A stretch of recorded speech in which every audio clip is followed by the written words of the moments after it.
Good morning, afternoon, evening, as the case may be, in your part of the world. For those of you who don't know me, I'm Zen Archer. And, today the buzz is Siri and the iPhone 4S. And there's a lot of demos of people using Siri to talk to their phone and have it talk back to them. And it's all pretty cool. And I'm kind of wondering if they had made that available on the iPhone 4. Would as many people buy the iPhone S? I don't know. I'm just talking here.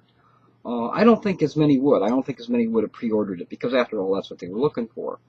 And I thought, well, the whole thing is kind of cool, but voice recognition technology has been available for computers in different forms for years. I remember in the early 90s or late 80s, IBM computers had a little voice recognition system where literally anybody could walk up to the computer and play this little game, and it had all 50 states displayed. And when you said the name of the state, then that state would light up, and you could see how many states you could name. But there was no training, no voice training whatsoever. You just walked up to the computer, talked into the microphone, and the state lit up, and it was incredibly accurate. Later on, then there was a company out that was called Dragon Speak, and I think they're still around.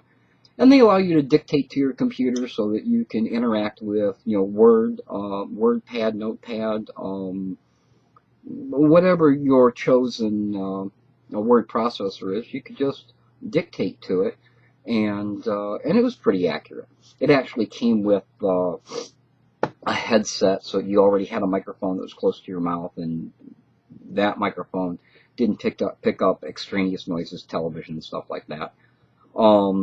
Later on, I discovered a free shareware program online that was called eSpeaking, and it's still available today. I'll put a link below in case you'd like to check it out. I bought it. It was $14 to buy it, and the thing that amazed me the most is that, first of all, it was very accurate, but secondly, that it was very customizable. You could create a button that would do a specific thing, say search the web or send text messages. And then once that button was created, then all you had to do was refer to the button. You could say send to, and a menu would come up giving you your options, or if you already knew them, you could say send to Google+. Hey, how are you doing today? I'm at lunch at, wherever. And it would create the text message and send it. So very much like the Siri's thing. In fact, it would even speak back to you. eSpeaking also did that. It would say it was looking for something, and it would give you a progress report. I had it set up so that my computer would not hibernate, but not really be fully active.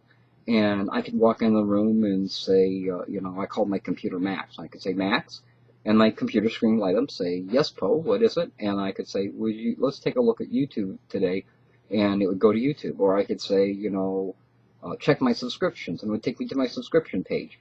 So all of that was customizable, and you can have that now on your computer. Without Siri or an iPhone 4 and on the computer that is your home computer.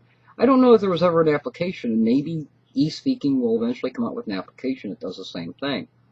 So in the process of looking, I also discovered that I think it was May 10th, 2010, Nokia, for your Nokia phone or your Android phone, specifically your Android phone, had an application that was called Vlingo, and I'll also put an annotation as well as a link below if the annotation doesn't work to a video that shows you Vlingo, and it's kind of amazing to me how similar Vlingo and the iPhone Siri are. So if you want that voice recognition Siri-like application for your Droid phone, if you're not running out to get that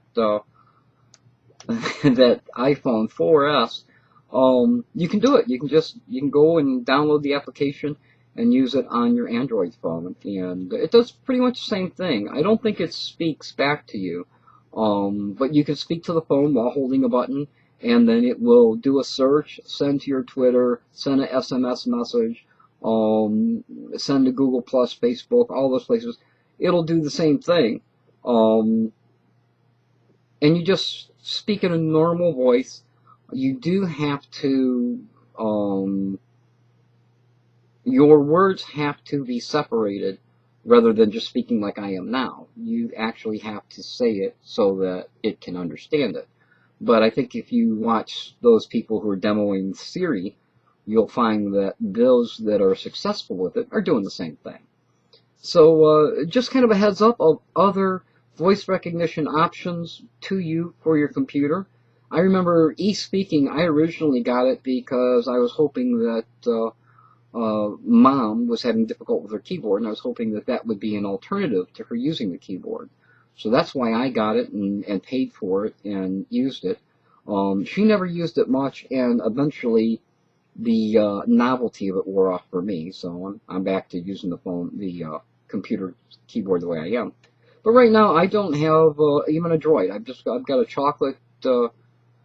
chocolate touch. I've got my social networks on there. I can message to Facebook wherever I want to. It's not voice recognition, of course, but I'm not paying for a data plan either. Just pay some standard charges, unlimited text messaging, unlimited pictures, unlimited SMS messages, phone calls. Is all unlimited on my on this, and that's all I really need. So I'm not somebody who's riding the edge of technology, but the one thing that I have seen for as long as I've been involved with computers, all the way back to the TI-99 4A days, the TI-99 4A had a module you plugged in, and the computer could talk to you, and you could talk back then. So yeah, it's kind of cool bells and whistles thing on the iPhone, but my feeling is kind of, yeah, I've seen it before. So tell me what you think and what your experiences with voice recognition are. If they're different than mine, maybe you can turn me on to something that I didn't already know about. But Siri, yeah, cool, nice bell and whistle. But I wonder how many people would have pre-ordered that iPhone if it hadn't have been for Siri. So there's my blog for today. I hope you enjoyed it, and I hope I educated you a little bit about voice technology, both online and on your computer. Till next time, you be well. This is Ed.